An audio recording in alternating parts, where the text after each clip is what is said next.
విడు మొరటోడు అని వాళ్ళు వీళ్ళు ఎన్నెన్ని అన్న పసి పిల్లవాడు నవ్వాడు.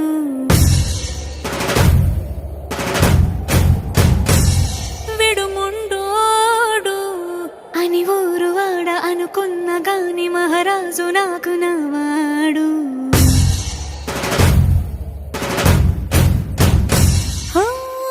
మాట పెడుసైనా మనసులో వెన్న రాయిలా ఉన్నవాడిలోన దేవుడెవరికి తెలుసును నాకన్నా.